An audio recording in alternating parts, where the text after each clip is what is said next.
নমস্কার, আমি শিবপ্রসাদ হালদার। আজ আমার স্বরচিত একটি অনুগল্প আমি আমার ছায়া। দুই বাংলার বিশিষ্ট কবি সাহিত্যিকদের সমন্বয়ে আয়োজিত বিশেষ সাহিত্য সম্মেলন শুরু হয়েছে বারাসাত শহীদ তিতুমির হলে।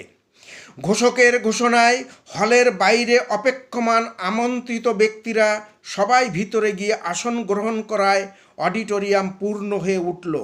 অনুষ্ঠান শুরুর প্রায় 40 মিনিট বাদে অন্য একটি অনুষ্ঠান সেরে ব্যস্ততার মাঝে এসে হাজির হলেন আমন্ত্রিত বরাহনগরের বিশিষ্ট অতিথি শ্রদ্ধেয় কবি সাহিত্যিক শিবপদ হাওলাদার মহাশয়।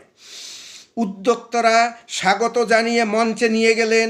দীর্ঘ অপেক্ষার পর উনার উপস্থিতিতে তারা পেলেন পরম স্বস্তি।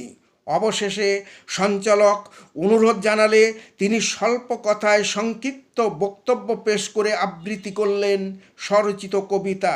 ওহ, কি দুর্ধর্ষ কবিতা, অসাধারণ অভিব্যক্তি!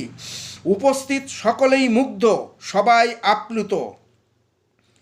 আসলে সাহিত্যের আঙ্গিনায় তিনি এক উজ্জ্বল নক্ষত্র। উপস্থিত সকল সাহিত্যরাগী বন্ধুদের মাঝে এতদিনে যাদের উনাকে চাক্ষুষ দেখার সৌভাগ্য হয়ে ওঠেনি, তারা আজ বড্ড খুশি।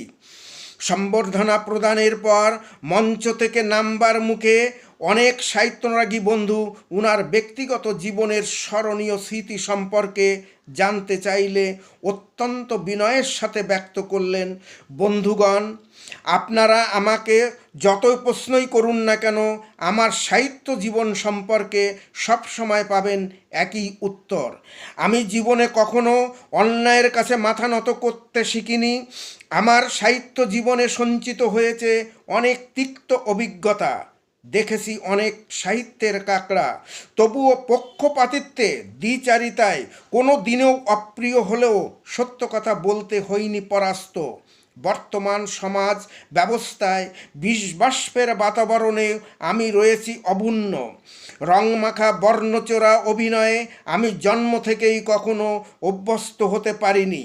যৌবন পেরিয়ে বার্ধক্যে এসে উপনীত হয়েছি, তবুও স্পষ্ট স্বচ্ছ নীতি নিয়েই জীবনের বাকি কটা দিন কাটিয়ে দেব, এ আমার অঙ্গীকার।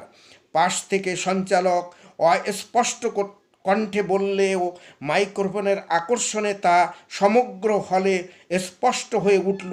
70 বছর বয়সে আজও উনি উনার স্পষ্ট বক্তব্যে অবিচল, আমি সর্বদাই আমি আমার ছায়া।